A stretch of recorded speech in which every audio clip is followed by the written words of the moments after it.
रुसी सेनामा भर्ती भएका 272 जना नेपाली सम्पर्कविहीन घाइते र बेपत्ता हुने नेपालीका बारेमा परराष्ट्र मन्त्रालय मौन।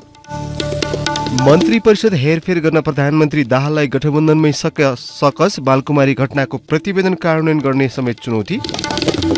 दूध बिक्री बापतको भुक्तानी नपाएपछि किसानहरू मर्कामा लगानीको रकम नपाउँदा पलायन हुने अवस्था आएको गुनासो।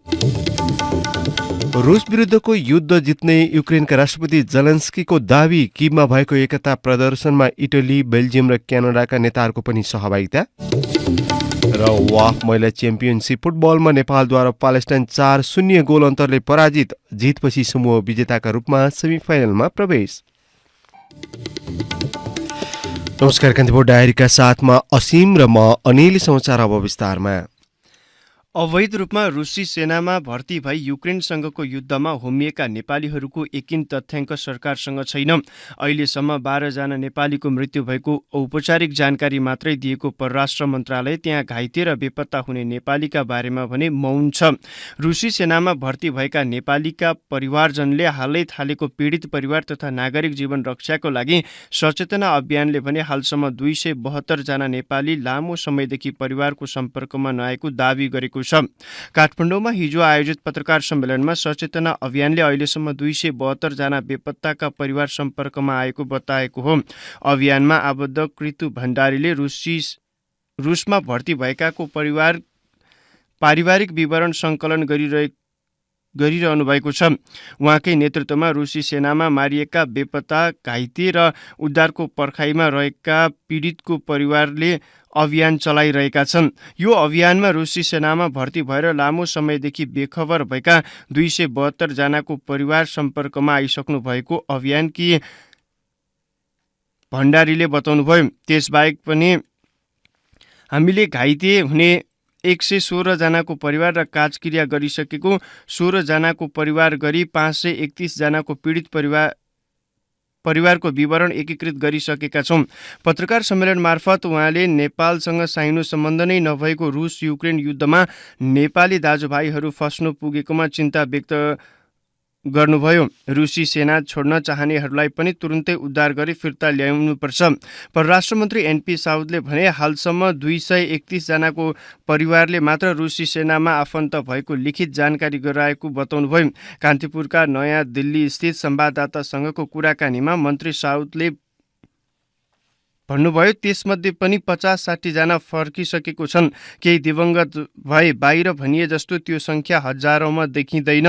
231 परिवारले आवेदन दिएकाले त्यही सेरोफेरोमा रुसी सेनामा नेपाली हुनुपर्ने अनुमान छ।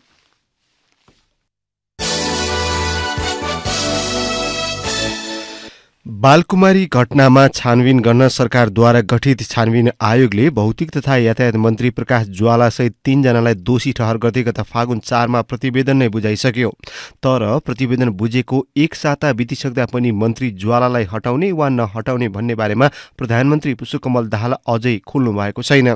प्रधानमन्त्री दाहालले कुनै कदम चाल्नु अघि नै एकीकृत समाजवादीले प्रतिवेदनको गम्भीर अध्ययन नगरी नहटाउन भनेपछि दाहाल यति बेला अप्ठ्यारो अवस्थामा पर्नु भएको छ।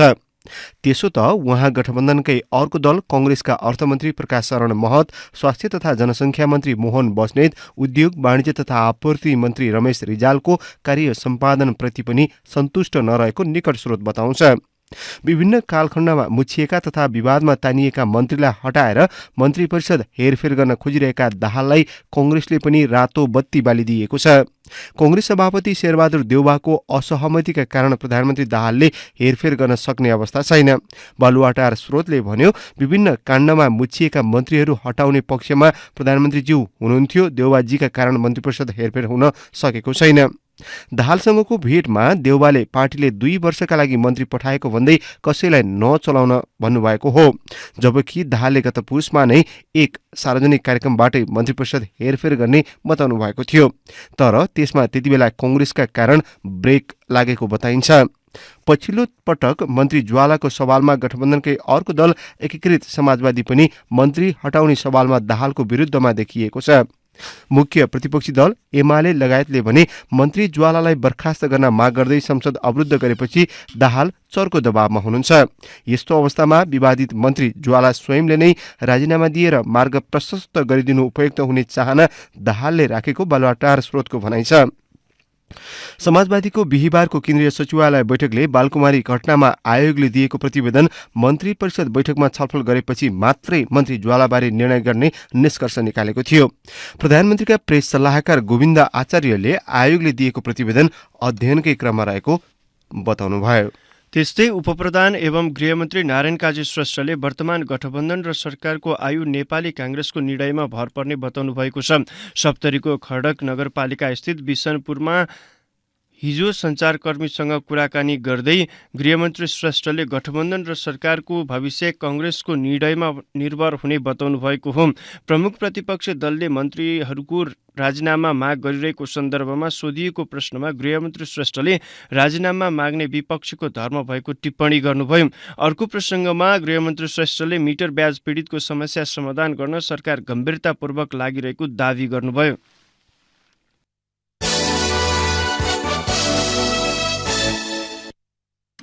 प्रमुख राजनीतिक दलका नेताहरूले लोकतन्त्र प्रत्याभूत गर्नका लागि राजनीतिक दलहरू प्रेस स्वतन्त्रताका पक्षमा उभिनुपर्ने बताएका छन्। उनीहरूले सञ्चार माध्यमको दुरुपयोग रोक्नुपर्ने तर प्रतिबन्ध भने लगाउन नहुने बताए। सत्तारूढ दल नेपाली कांग्रेसका महामन्त्री गगन कुमार थापाले प्रेस स्वतन्त्रताको विषय उठाउँदा समाजलाई पर्ने प्रभाव बारेमा सोचेर लेख्नुपर्ने बताउनु भएको छ। काठमाडौँमा आयोजित सूचना हस्तान्तरण र लोकतन्त्र विषयक अन्तर्क्रिया कार्यक्रममा उहाँले प्राप्त राजनीतिक उपलब्धिमाथि भएका प्रहारलाई समेत ध्यान दिनुपर्नेमा जोड दिनुभयो। हाम्रा उपलब्धिहरूमाथि भएको प्रहारका सन्दर्भमा हाम्रो ध्यान पुर्याउनु पर्ने हुन्छ। मिडिया हुनुपर्छ। अब कसरी हो त? हाम्रो कानुनमा के राख्ने, हाम्रा संयन्त्रहरू के बनाउने, हाम्रो आचार संहिताहरू के बनाउने, कसरी जाने, के गर्ने भन्ने विषयको सन्दर्भमा ठोस कुराहरू, जस्तो अहिले माननीय विद्या भट्टराईले भन्नुभयो, लामो समयदेखि हामीले पार्लियामेन्टमा यो कुराको एडभोकेसी गरिरहेका छौँ। अहिले पनि यहाँ सभामुख पूर्व सभामुख पनि यहाँ हुनुहुन्छ कि हामीलाई के यस्तो इन्डिपेन्डेन्ट एउटा पोलिसी इन्स्टिट्युटहरू चाहिन्छ कि पार्लियामेन्टेरियन्सहरूले चाहिँ त्यसबाट आएको कुरालाई चाहिँ अथेन्टिक मानेर म यसको रेफरेन्समा बोल्दैछु भनेर भन्न पाइयोस् र त्यसपछि मिडियामा जाओस्। माओवादी केन्द्रका उपाध्यक्ष अग्निप्रसाद सापकोटाले भू राजनीतिको गम्भीर र जटिल पेचिलो अवस्था हुँदै गएको बताउनु भएको छ। राजनीतिक दलले मार्ग निर्देशन गर्न र इतिहास बुझ्न नसकेमा समस्या आउन सक्ने सापकोटाको भनाइ छ। जियो पोलिटिकको सिचुएसनका कारणले गम्भीर र जटिल पेचिलो अवस्थामा गएको यो नेपाल नेपालीहरूको हो। नेपाललाई रक्षा नेपालीहरू गर्छन्, त्यसको चाहिँ बाटो देखाउने काम चाहिँ राजनीतिक पार्टीहरूको। यदि भएन राजनीतिक पार्टीले इतिहासको यो आवाजलाई बुझ्न सकेनन् भने उनीहरू पनि पछि पर्छ। मान्छेहरू भन्नु यो सधैँ स्वतन्त्र भइरहेको छ, एक दिन त्यस्तो बिन्दु आउन सक्छ जुन दिन चाहिँ फेरि सदाका लागि चाहिँ हामी सिद्धिने दिन पनि आउँछ। तर मलाई के विश्वास छ भने नेपाली जनतालाई ठिक ढङ्गले चाहिँ गाइड गर्यो भने धरतीको कुनै तागतले हामीलाई चाहिँ सिद्ध्याउन सक्ने छैन। हिमालयका उपाध्यक्ष विष्णुप्रसाद पौडेलले सामाजिक सञ्जालले लोकतन्त्र खतरामा पर्ने अवस्था आइ नसकेको बताउनुभयो। गलत सूचना सम्प्रेषण भइरहेको भए पनि लोकतन्त्रलाई भने चुनौती दिन नसक्ने पौडेलको भनाइ छ।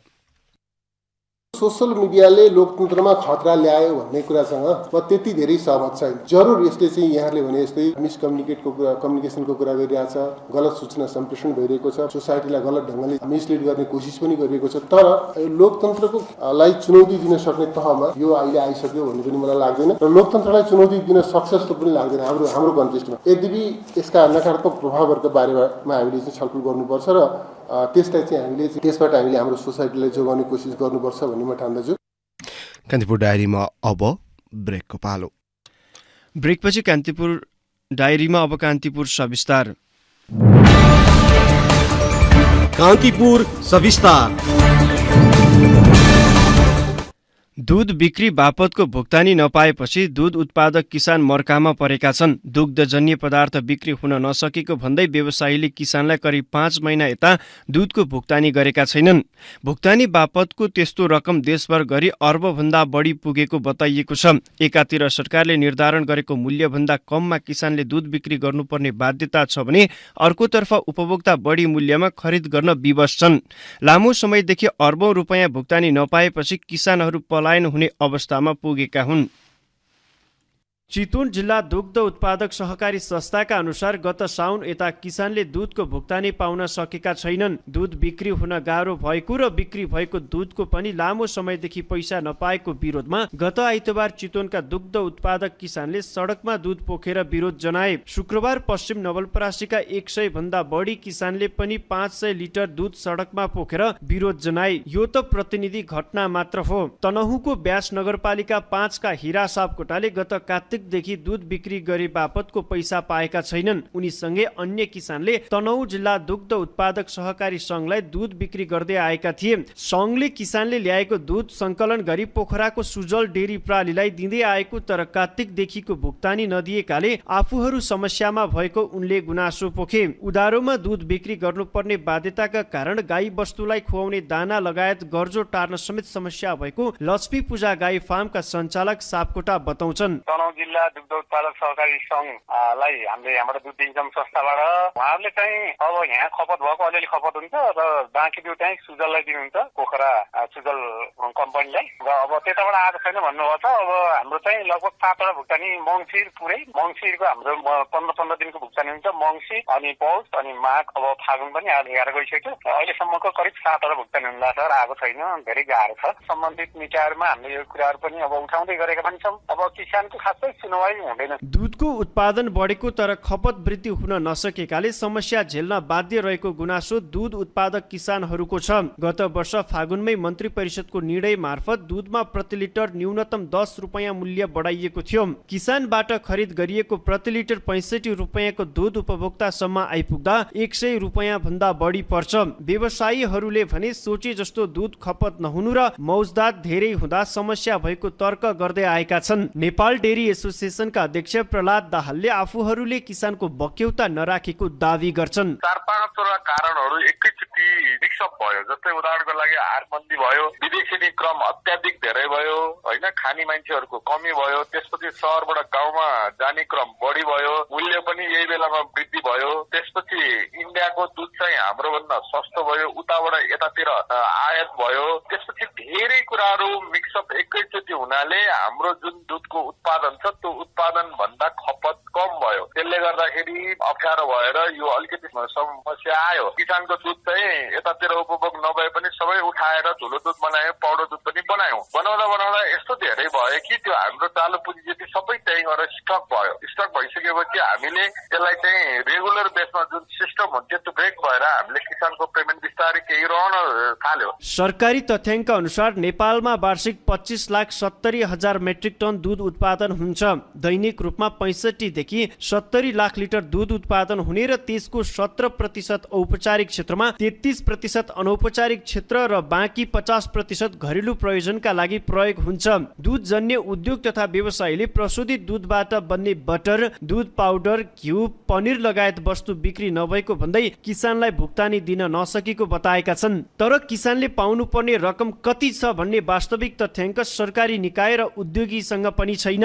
दुधसँग सम्बन्धित विभिन्न सङ्घ संगठनले किसानले करिब 6 अर्ब रुपैयाँ रकम भुक्तानी पाउन नसकेको दावी गरेका छन्। तर राष्ट्रिय दुग्ध विकास बोर्डका कार्यकारी निर्देशक डाक्टर राजेन्द्र यादव दुधको करिब 4 अर्ब रुपैयाँ भुक्तानी हुन नसकेको बताउँछन्। कुनै जिल्लामा चाहिँ तपाईँको 4 महिनादेखि पेमेन्ट भुक्तानी भएको छैन, कुनै जिल्लामा 6 महिनासम्म भुक्तानी भएको छैन। कसैले 6 अर्ब भन्छ, कसैले 7 अर्ब भन्छ होइन। तर एक्चुअल डाटा चाहिँ छैन र हामीले सहकार्य गर्दाखेरि सबै समन्वय गर्दाखेरि मलाई लाग्छ तपाईँको 4.5 अर्ब जति चाहिँ किसानलाई भुक्तानी दिने बाँकी छ। सरकारले गर्नुपर्ने काम त सरकारको काम त तपाईँको फ्यासिलिटेट त गरिदिने हो। सरकारको काम त तपाईँलाई कहाँ समस्या परेको छ त्यसको यथार्थ विवरण दिइसकेपछि त तपाईँलाई फ्यासिलिटेट गर्ने हो। उद्योगीहरूले न तपाईँको एक्चुअल विवरण दिने हो। उद्योगको धर्म जुन छ, उद्योगले गर्नुपर्ने कामहरू चाहिँ आफू नगर्ने, उद्योगको साथीहरूले जुन आफ्नो धर्म छ त्यो धर्मलाई निर्वाह गरिकन आफू चाहिँ खालि किसानको नाममा जुन राजनीति गर्न खोजिरहेको अवस्था छ त्यसलाई चाहिँ तिर्नुपर्छ। बोर्डका अनुसार नेपालमा 20% भन्दा कम परिमाणको दूध मात्रै औपचारिक माध्यमबाट बिक्री हुने गर्छ।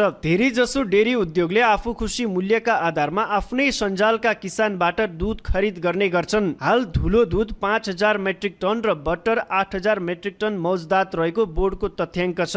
दुग्ध विकास संस्थानले दूधको बजार विस्तारको लागि ठोस सरकारी योजना तथा नीति ल्याउन नसक्दा समस्या भएको बताउँछन् कृषि मन्त्रालयकी प्रवक्ता शबनाम शिवाकोटी अर्याल। बिक्री भएर भएको स्टक क्लियर हुँदै गयो भने क्यास आउने र उहाँले किसानलाई भुक्तानी गर्दै जान सक्ने भयो। अब हामीले चाहिँ अलिकति प्रचार प्रसार जस्तो हाम्रो दुग्ध विकास संस्थानलाई पनि अलिक मार्केटिङ म्यासेज गर्नु पर्यो। तपाईँहरूले सबै ठाउँमा पुगे पनि छैन हाम्रो प्रोडक्ट होइन, दुधै पनि अथवा दुधजन्य पदार्थहरू पनि दुग्ध विकास संस्थानको हकमा त धेरै ठाउँमा पुगेको पनि छैन। त्यसलाई अलिक म्यासेज तपाईँहरूले लानु पर्यो भन्ने खालको चाहिँ निर्देशनहरू गरेका छौँ होइन। अब उहाँहरूले अलिकति मार्केटिङमा जोड दिनुपर्ने चाहिँ देख्छ कि सबै ठाउँमा सजिलोबाट पाइएको पनि छैन नि त। त्यति अलिक सेन्टरमा त पाइन्छ, अलिक भित्र गयो भने त दुग्ध विकास संस्थानकै उत्पादनहरू पनि पाइँदैन। त्यसमा अलिक जोड गर्नु भन्ने कुराहरू चाहिँ हामीले गरेका छौँ र उहाँहरूले ऋण लिनलाई सहजीकरण गरिदिनु हुन र त्यो भएपछि हामी अहिले तत्काल भुक्तानी गर्छौँ। पछि हाम्रो स्टक क्लियर भएपछि हामी त्यसबाट चाहिँ सानो ब्याज भुक्तानी गर्छौँ भनेर उहाँले प्रस्ताव पनि ल्याउनु भएको थियो। त्यसलाई चाहिँ हामीले अगाडि बढाएका पनि छौँ। दुग्ध उत्पादक किसान अब आन्दोलनको तयारीमा छन्। बिहिबार काठमाडौँमा पत्रकार सम्मेलन गर्दै किसानको संगठन राष्ट्रिय किसान सञ्जालले सरकार समक्ष विभिन्न 16 बुँदे माग राखिसकेको छ।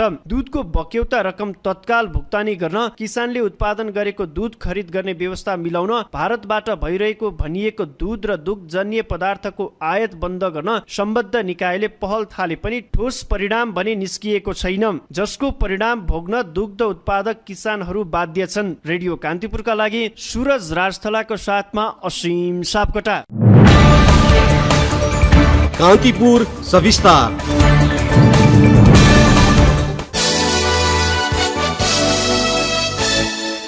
देशको संघीय राजधानी जोड्ने 2 रेलमार्ग मध्ये काठमाडौँ रक्सौल र काठमाडौँ केरुङ रेलमार्गको चर्चा चल्न थालेको दशक बढी भयो, तर अहिलेसम्म अध्ययनको काम टुङ्गिन सकेको छैन। काठमाडौँ रक्सौल रेलमार्गको फाइनल लोकेसन सर्वेको काम सकेर रिपोर्ट फाइनल हुँदैछ। काठमाडौँ केरुङ रेलमार्गको भने पहिलो चरणको प्रारम्भिक अध्ययन सकि दोस्रो चरणमा काम थाल्ने सरकारी तयारी छ। प्रारम्भिक अध्ययनको काम सक्न 1 वर्ष लागेको छ। सम्भाव्यतः अध्ययनलाई अन्तिम रूप दिने गरी काम थालिएको हो। अध्ययनमा खटिएका चिनिया प्राविधिक टोली नयाँ वर्ष मनाउन चीन गएपछि केही समयका लागि अध्ययनको काम रोकिएको छ। प्राविधिक टोली आउनासाथ दोस्रो चरणको अध्ययन अघि बढ्ने रेल विभागका महानिर्देशक रोहित पिसुरालले बताउनुभयो। उहाँले भन्नुभयो, प्रारम्भिक अध्ययनको काम टुङ्गिसकेको छ। पहिलो चरणमा स्थानीय स्तरमा गएर हेर्ने, बुझ्ने र ड्रोनबाट गर्ने अध्ययनको काम सकिएको छ। पहिलो चरणमा काम सकेर प्राविधिक नयाँ वर्ष मनाउन चीन गएका छन्। टोली फर्किएपछि 1 साताभित्रमै अध्ययनको काम अघि बढ्नेछ। रेलमार्गको सम्भाव्यत अध्ययनका लागि 2079 पुस तेस्रो साता नेपाल आएको चिनिया टोलीले माघ पहिलो साता पहिलो चरणको अध्ययनको काम सकेको थियो।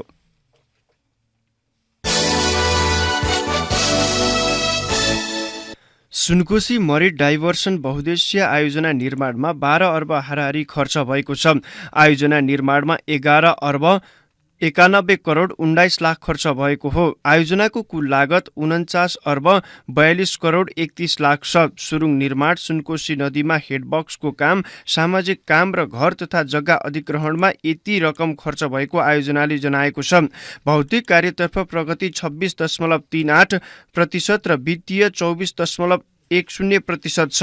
2077 फागुन 20 मा कमलामाई नगरपालिका 2 को कसुमटारमा शिलान्यास भई आयोजना निर्माणको थालनी भएको थियो।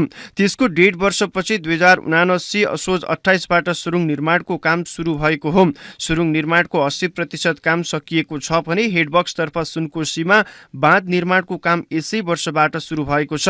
सुरुमा 2 अर्ब 8 करोड विनियोजन भएकोमा अपुग भई थप 1 अर्ब 9 करोड सरकारबाट प्राप्त भएको आयोजना प्रमुख मित्र बरालले बताउनुभयो। यस वर्ष सरकारले विनियोजन गरेको 4 अर्ब 39 करोड 54 लाख रहेकोमा काम अनुसार 11 अर्ब खर्च हुने देखिएको छ। कान्तिपुर डायरीमा पुनः ब्रेकको पालो। कान्तिपुर डायरीमा अब आर्थिक प्रसङ्ग। झण्डै 2 महिनादेखि नयाँ निष्कासन अनुमति नदिएको नेपाल धितोपत्र बोर्डले अहिले थप सेयर निष्कासन एफपीओ र हकप्रद सेयर निष्कासनको अनुमति दिने तयारी गरेको छ। अध्यक्ष नभएको भन्दै गत पुस तेस्रो साता यता प्राथमिक निष्कासन आइपीओ, थप प्राथमिक निष्कासन एफपीओ, ऋणपत्र र हकपत्र लगायत हकप्रद लगायत तितुपत्रको अनुमति प्रक्रिया रोकिएको हो। तितुपत्र निष्कासन अनुमति रोकिँदा कम्पनीहरूको पुँजी व्यवस्थापनमा असर परेको भन्दै बोर्डको आलोचना हुन थालेको छ। सोही कारण कुनै कैफियत नभएका, नेटवर्थ 90% भन्दा बढी भएका, सम्बन्धित क्षेत्रका नियामक निकायको निर्देशन पालना भएका, नियामक निकायले तोके अनुसारको निश्चित समयमा पुँजी पुर्याउनु पर्ने भएका कम्पनीको पछिल्लो अद्यावधिक विवरण माग गरी एफपीओ र हकप्रद सेयर निष्कासन अनुमति दिने सम्बन्धमा छलफल भइरहेको बोर्ड स्रोतले उल्लेख गरेको छ। कान्तिपुर डायरीमा अब मुलुक बाहिरका प्रसङ्ग। युक्रेनका राष्ट्रपति भोलोदिमिर जेलेन्स्कीले रुस विरुद्धको युद्ध जित्ने दावी गर्नुभएको छ। रुससँगको युद्ध 2 वर्ष पूरा भएको सन्दर्भमा राजधानी किभमा भएको एकता प्रदर्शनलाई सम्बोधन गर्दै राष्ट्रपति जेलेन्स्कीले युद्ध आफूहरूको पक्षमा आउने दावी गर्नुभएको हो। युक्रेनलाई कुनै पनि हालतमा अन्त्य हुन नदिने राष्ट्रपति जेलेन्स्कीको भनाई उद्धृत गर्दै बीबीसीले जनाएको छ। रुसले 2 वर्षदेखि निरन्तर आक्रमण गरिरहँदा युक्रेनले पनि त्यसको सामना गरिरहेको छ। आफ्नो मुलुक जोगाउनको लागि निरन्तर लडिरहने राष्ट्रपति जेलेन्स्कीले प्रतिबद्धता समेत जनाउनु भएको छ। रुस विरुद्धको युद्धमा युक्रेनलाई पश्चिमा देशहरूले समर्थन रहेका छन्। किभमा भएको सो एकता प्रदर्शनमा इटाली, बेल्जियम र क्यानाडाका नेताहरू समेतको सहभागिता रहेको बीबीसीले उल्लेख गरेको छ। सो प्रदर्शनमा अमेरिकी प्रतिनिधिहरूले पनि सहभागिता जनाएका थिएनन्। गत वर्ष भने राष्ट्रपति जो बाइडेनले वार्षिक उत्सवमा सहभागिता जनाउनु भएको थियो। द्वन्द्वमा ज्यान गुमाएकाहरूको सम्झनामा माल्यार्पण समेत गरिएको थियो।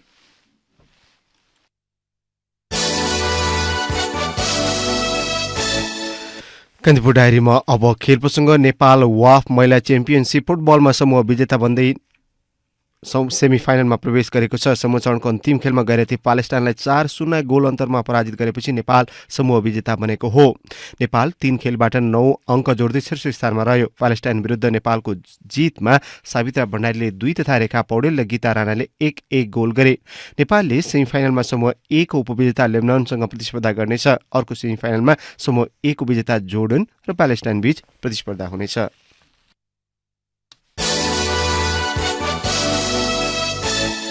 अब मौसम सम्बन्धी जानकारी। काठमाडौँ उपत्यका लगायत मुलुकका पहाडी भूभागमा आंशिकदेखि साधारणतया बदलिरहने मौसम पूर्वानुमान महाशाखाले जनाएको छ।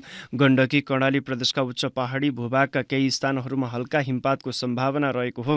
न्यूनतम तापक्रम 6 डिग्री सेल्सियस मापन गरिएको काठमाडौँ उपत्यकाको अधिकतम तापक्रम आज 21 डिग्री सेल्सियससम्म पुग्ने अनुमान गरिएको छ। सूर्योदय केही बेर अघि 6:33 भयो भने सूर्यास्त साँझ 6:01 हुनेछ।